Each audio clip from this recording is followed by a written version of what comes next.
افضلیت مولا علی جی اور حضرت امیر معاویہ جی جی اور اس مناظرے کا جو اہم کردار ہے افضل برکاتی صاحب، ان کی وائس بھی آپ نے سنی۔ جی شاہ صاحب آپ کیا سمجھتے ہیں؟ اب دیکھیں نا کہ وہ خود کو برکاتی بھی کہہ رہے ہیں، اتنی بڑی خانقاہ سے وہ بیعت بھی ہیں، جی اور پھر ان کا اس طرح کا نظریہ، کیوں لوگ اس لیول تک پہنچ جاتے ہیں؟ کیا کہیں گے آپ اس بارے میں؟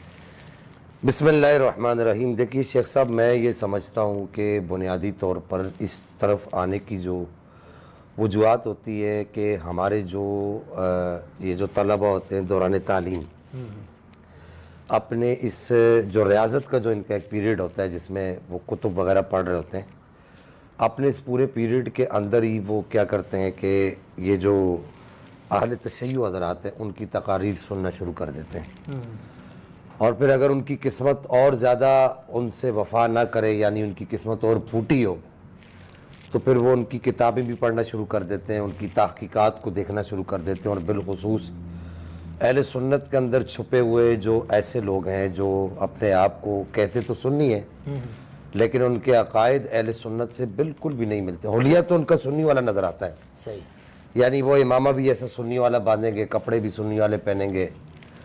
کہ آپ لوگ جانتے ہیں کہ کچھ دن پہلے جھانسی میں شرائط مناظرہ طے کرنے کے لیے مناظر اہل سنت حضرت علامہ مفتی اختر حسین علیمی صاحب اور ان کے ساتھ حضرت علامہ مفتی شہزاد عالم صاحب کو مدعو کیا گیا، اور یہ لوگ وہاں پر پہنچ گئے۔ فریق مخالف میں جنہوں نے توبہ کی ہے مولانا افضل صاحب نے، ان کے ساتھ سید ستین حیدر صاحب اور ایک ازہری صاحب، وہ لوگ بھی وہاں پر موجود رہے۔ اس سے پہلے ایک مناظرہ، شرائط مناظرہ اور طے کرنے کے لیے بیک ڈور میں بلایا گیا تھا۔ کس طرح فریق مخالف جو ہے وہاں پر بے عزت ہوا تھا، کس طرح اللہ تبارک و تعالیٰ کے فضل و کرم سے تمام صحابہ کی عزت کرنے والے، اہل بیت اطہار سے محبت کرنے والوں کی جیت ہوئی تھی، وہ آپ لوگوں نے دیکھ ہی لیا ہوگا۔ لیکن یہ مسئلہ صرف اور صرف انڈیا تک محدود نہیں ہے، بلکہ بیرونی ملک تک بھی یہ مسئلہ پہنچ چکا ہے، اور یہ لوگ جو صحابہ کے گستاخ ہیں، جو اہل سنت میں گھس کر سنیوں کو بدنام کرنے کی کوشش کر رہے ہیں، آئے دن حضرت امیر معاویہ رضی اللہ تعالیٰ عنہ کے تعلق سے بکواس کرتے رہتے ہیں، ان کا جواب پڑوسی ملک میں کس طرح دیا جا رہا ہے۔ آپ لوگ ذرا اس ویڈیو کو بغور سماعت کریں۔ آپ لوگوں سے گزارش ہے کہ آپ لوگ اس ویڈیو کو آخر تک ضرور دیکھیے گا۔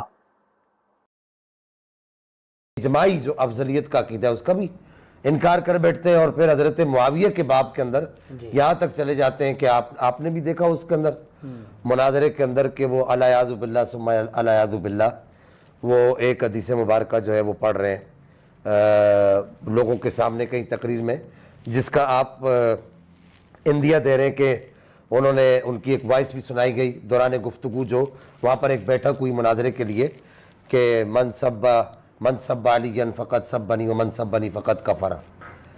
تو اب یہ اس طرح کی چیزیں جب وہ لوگ پڑھتے ہیں تو چونکہ سطحی لیول کا علم ہوتا ہے، تو اس سطحی لیول کے علم کا نقصان یہ ہوتا ہے کہ اہل سنت کے علماء کے جو نظریات اور اہل سنت کے علماء کے اور مشائخ کے جو مضبوط جو دلائل ہیں ان کی طرف وہ پھر رجوع نہیں کرتے، تو پھر یہ نوبت آتی۔ یہاں پر ایک بات شیخ صاحب میں یہ عرض کر دوں بنیادی طور پر کہ افضلیت شیخین کا جو عقیدہ ہے وہ عقیدہ اجماعی عقیدہ ہے۔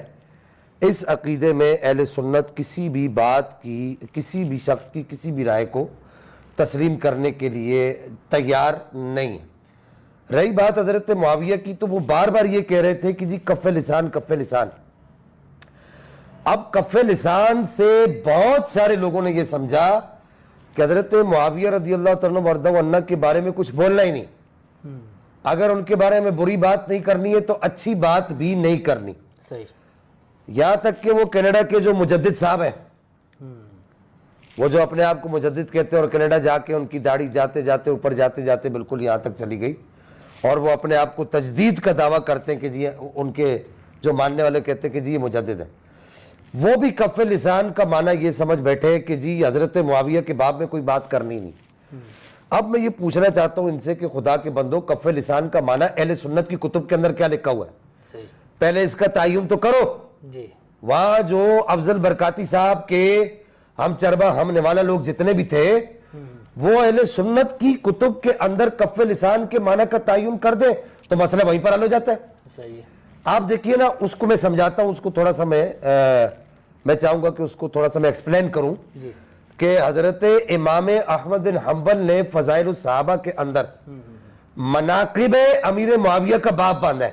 واہ کیا حضرت امام احمد بن حنبل جو فدائے اہل بیت ہیں, عاشق اہل بیت ہیں, کیا ان کو نہیں پتا کہ کف لسان کا کیا معنی ہے؟